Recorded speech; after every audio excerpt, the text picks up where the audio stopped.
accessible à mes amis Jeff et Carlos ici parce que ce sont les non-locaux de l'étape. Mais je voudrais introduire cette réunion en disant que celle-ci a au fond pour origine le constat que la vieille aide publique au développement, celle qu'on avait l'habitude d'imaginer comme étant une succession de dons faits à des populations très pauvres, s'est incroyablement transformée, on pourrait même dire s'est transformée de manière révolutionnaire, notamment dans la décennie qui vient de se dérouler. Et ce mouvement est loin d'être achevé. Alors cette aide au développement, ou ce financement du développement, il faudrait dire, s'est transformé parce que d'abord la communauté internationale a beaucoup appris de ces expériences. Elle a vu à la fois l'intérêt, mais aussi les limites des instruments traditionnels qui étaient employés, les prêts concessionnels aux États, les dons aux États ou aux communautés. Elle s'est aussi profondément diversifiée en termes d'acteurs, et cette diversification des acteurs, dont la Fondation Gates est sans doute l'exemple le plus spectaculaire, a amené aussi un torrent d'idées nouvelles dans cette politique publique, avec des acteurs qui parfois n'avaient pas de réseau de terrain et donc s'intéressaient à des problèmes plus systémiques que ceux de l'approche des interlocuteurs finaux. C'est ainsi qu'on a vu des interlocuteurs s'intéresser au problème du coût global des médicaments, on pourrait dire une question du coût des facteurs, et pas simplement d'intervention au plus près du terrain. Et puis nous avons vu également un élargissement des thématiques. On pouvait dire qu'il y a encore une quinzaine d'années, la lutte contre la pauvreté était le sujet essentiel, quasiment unique, de la communauté internationale. Celui-ci demeure fondamental, mais les préoccupations environnementales, par exemple, ont pris une place extrêmement importante dans l'approche des problèmes économiques. Et par ailleurs, on avait assisté dans ces dernières décennies à un retour d'importance, d'intérêt donné aux problématiques de croissance économique, qui avaient peut-être été, notamment à cause des péripéties de l'ajustement structurel des économies africaines, même des économies les plus pauvres, peut-être qui était passé au second plan. Donc notre sentiment était qu'il était devenu urgent, avec donc nos amis de la Banque mondiale et de Gates, de montrer comment cette politique publique avait évolué, les façons extrêmement modernes, extrêmement nouvelles, extrêmement riches, extrêmement diversifiées qu'elle avait d'atteindre ses objectifs, et de montrer qu'il y avait donc, à côté, encore une fois, de la nécessité et de la persistance d'apporter des dons, d'apporter des ressources extrêmement concessionnelles, extrêmement bon marché, donc à des populations très pauvres. Donc à côté de ça, il y avait aussi tout un monde d'idées nouvelles et de pratiques nouvelles qui pouvaient changer la face du monde, et en utilisant les ressources des marchés, en diminuant les besoins en subventions et en fonds publics ou en dons tout simplement des particuliers, et en apportant des solutions plus pertinentes pour des problèmes extrêmement particuliers. Je laisserai Jeff évoquer plus longuement qu'est-ce que couvre cette innovation. Une des caractéristiques aussi de ce monde était qu'il est fait d'une grande diversité d'acteurs, et c'est pour cela qu'il nous a semblé intéressant, avec nos amis de la Banque et de la Gates, d'avoir une initiative commune qui associe une organisation multilatérale, une organisation bilatérale nationale et une fondation, et qui porte en quelque sorte, qui montre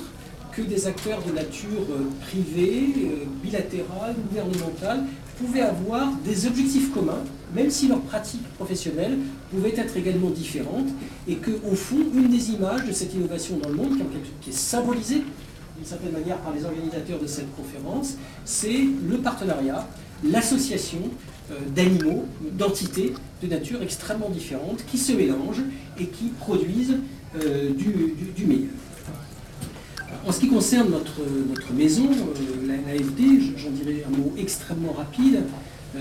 Comme vous le savez, nous sommes la Banque de développement internationale de la France. Nous sommes une maison qui finance environ, pour 7 milliards cette année, qui finance pour environ 7 milliards d'euros de nouveaux projets de développement dans le peu près 200 millions sous forme de subventions, le reste avec des produits financiers de toute nature, des prêts aux États, des prêts au secteur privé, des produits de garantie, des produits de fonds propres. Et du fait de la nature de l'institution que nous représentons, nous nous sommes intéressés nous-mêmes en tant que praticiens à cette innovation financière et nous avons plus particulièrement ces dernières années cherché à la développer dans 3 directions. La première était atteindre des publics, faire que la finance et le financement du développement atteignent les publics les plus pauvres, ce qui a donné naissance pour nous à une génération d'instruments de garantie que nous appelons ARIS et qui permet aux banques et aux marchés financiers des pays en développement de descendre en gamme vers les petites entreprises et les très petites entreprises. Nous avons également mis en place un fonds d'investissement, un fonds de capital risque qui s'appelle FISEA, qui mobilise 250 millions d'euros de nos fonds propres et qui permet d'aller prendre des risques en situation extrême dans des pays où le capital risque ne va pas, ou dans des secteurs dans lesquels le capital risque ne va pas, pour permettre à des acteurs financiers locaux de développer des solutions au profit de leur clientèle. Et nous avons essayé de brancher ces instruments sur des ressources nouvelles, puisqu'il s'agit pour nous de dépasser les barrières classiques du financement du développement. Nous avons monté avec le Crédit Agricole une SICAV qui est actuellement en cours de commercialisation dans les guichets du Crédit Agricole, qui commence sa commercialisation ce début d'année, qui s'appelle Amundi AFD Développement Durable. L'enjeu de cette SICAV est de permettre de récolter des sommes extrêmement considérables, des montants considérables, pour financer l'investissement d'entreprises de petite taille, de très petite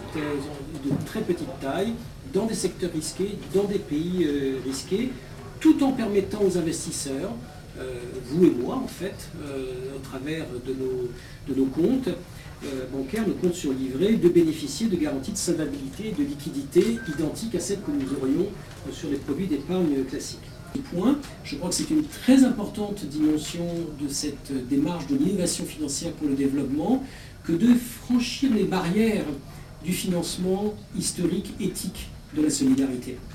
Encore une fois, cet investissement ou ce financement éthique, ce financement des dons, va demeurer très important dans le financement de la solidarité internationale. Mais si on se repose uniquement sur lui, bien entendu, il demeurera toujours des limites très importantes compte tenu des capacités de dons, compris d'un pays comme la France dans l'OCDE. Donc il faut que cette innovation financière permette d'aller rechercher de l'argent dans des catégories de motivation, dans des catégories de produits qui ne sont pas, encore une fois, forcément dus par la compassion, qui sont beaucoup plus larges en termes de motifs, en termes de liquidité, mais qui vont néanmoins permettre d'atteindre des objectifs de développement extrêmement importants, réservant ainsi l'argent du contribuable et du donateur aux causes qui ont absolument besoin de ces donations, et il y en a en particulier dans le domaine de la santé ou de l'éducation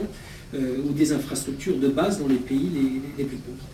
Le troisième sujet auquel nous sommes intéressés, et je m'arrêterai là, c'est la question de la volatilité. Je suis sûr que Jeff Lamb va y revenir. Les économies des pays en développement sont marquées par des cycles très importants, par des volatilités très importantes des revenus, par de la sensibilité extrême au cours des matières premières, aux intempéries, au changement climatique, et permettre à ces populations de réduire leur exposition à ces risques, c'est leur permettre d'investir davantage, de prendre eux-mêmes justement davantage de risques pour accroître leur production et de ce fait améliorer leurs revenus. Il y a toute une série de produits que nous avons développés. Certains d'ailleurs sont en commun avec la Banque mondiale. C'est le cas du fonds d'assurance climatique sur les Caraïbes que dans la conférence plénière tout à l'heure Carlos Braga a évoqué. Mais nous avons entre autres mis un produit original de financement dit contracyclique des finances publiques des pays les plus pauvres qui permet d'intégrer les aléas des revenus des ressources naturelles, notamment dans les capacités de remboursement des pays. Alors ceci n'est que quelques exemples, encore une fois, d'un très vaste mouvement dont je pense que Jeff Lamb voudra